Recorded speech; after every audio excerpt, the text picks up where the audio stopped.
What's up, guys? Metapunk here. Today I want to talk about possible insolvencies in the cryptocurrency space for different DeFi platforms and also CeFi platforms after the FTX crash. Alright, so let's get into it. So this is actually an old post I created back in June 17th on my Instagram account, and basically I was stating that the Tron ecosystem could possibly end up like the Terra Luna ecosystem with Terra and UST, and Tron has its own decentralized stablecoin called USDD. And around this time, it actually destabilized down to 97 cents. So if we go to CoinMarketCap, around June 17th, that actually showed the DPEG.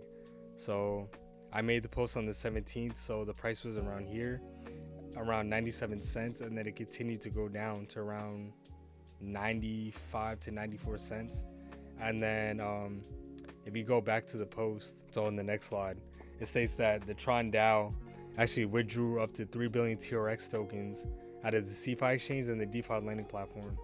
And the weird thing is, Justin Sun, the founder of Tron, actually said the same thing that Do Kwon said.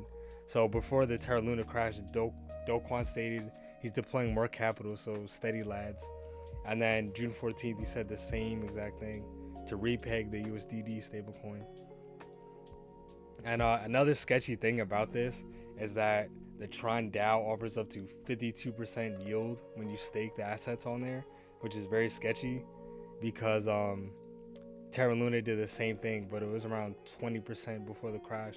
So either or, it's really high. I think any platform offering yields that high is very sketchy, unless it's a yield farm. So I feel like it's kind of a different scenario. But I want to make the point that if Tron goes down even further under some sort of Black Swan event, then the USDD stablecoin is down as well. So if we go over to the Terra stablecoin price, it went from $1, as a stablecoin, and then around May 4th it destabilized and went all the way down to under a penny. And the problem with that is that Do Kwon, he had to mint and create a whole bunch of Terra Luna tokens to try to restabilize the token, but there was too much selling pressure, and then it eventually just caused a huge sell-off in Terra Luna as well.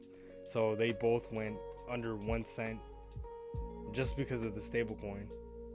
I personally think under a Black Swan event that USDD destabilizes, then the same thing could possibly happen to Tron, especially if there's a huge selling pressure happening in Tron.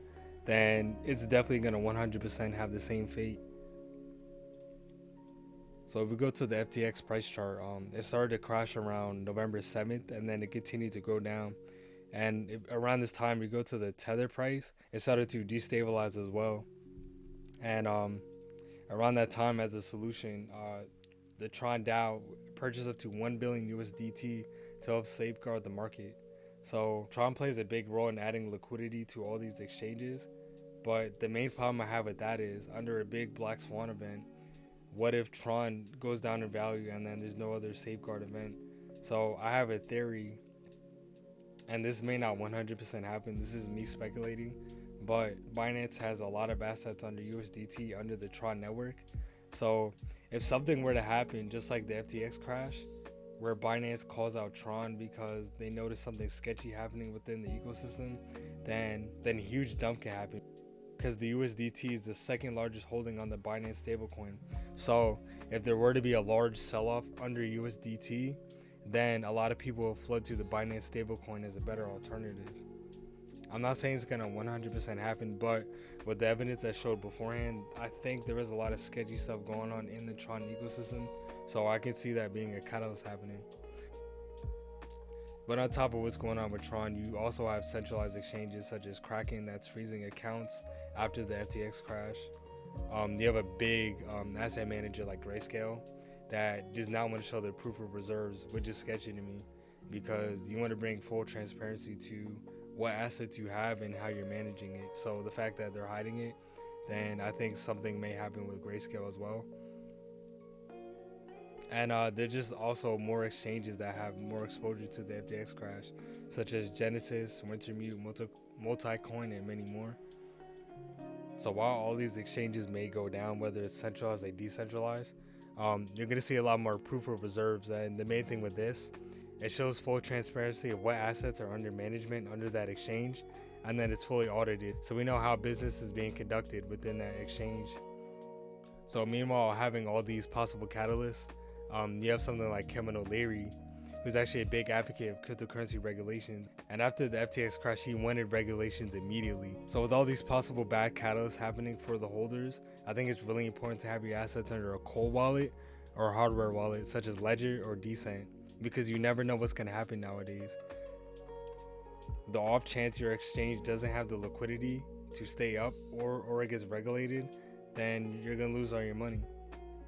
A lot of these exchanges are going to face bank runs, so a lot of people's assets are going to be stuck and frozen while the exchanges handling them are going to sell them and then take it under their jurisdiction. And the crazy thing is, I think the same thing is going to happen to the banks that we use every day, because there's a liquidity crisis with the fiat dollars we use, which is actually something I'm going to talk about in another video, just not right now. Overall, I made this video as like a public service announcement to really get your assets under your own custody, under a cold wallet.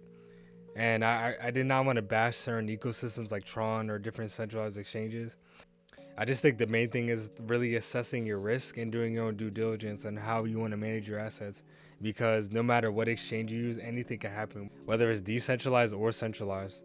But if you have assets under a cold storage, then it's under your jurisdiction, and whatever happens to your assets is under your control.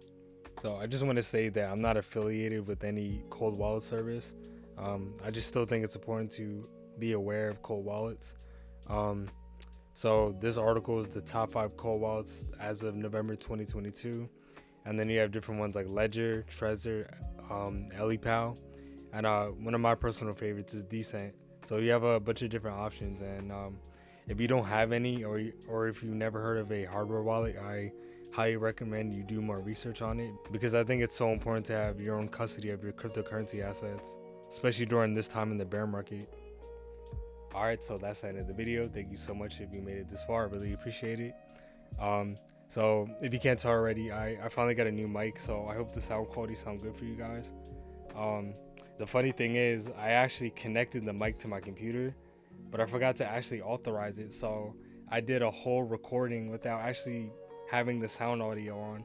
So this is like the second and third time I had to record this. So I hope it sounds good. I'm getting used to actually like adjusting everything and making sure it works. If you have any other suggestions on how I can like improve the audio, please let me know. So yeah, overall, I just want to make this quick video for you guys as like a quick PSA on just having safe custody of your assets, because literally anything can happen at this moment, whether it's a DeFi platform or a CeFi platform. Like no place is really safe except cold storage, in my personal opinion. So definitely look into that if you have not already. And it's still really important to do research on what assets you're holding right now and what the long-term potential it holds for the long run. So it's your boy Metapunk. Thank you for watching, and I'm signing out.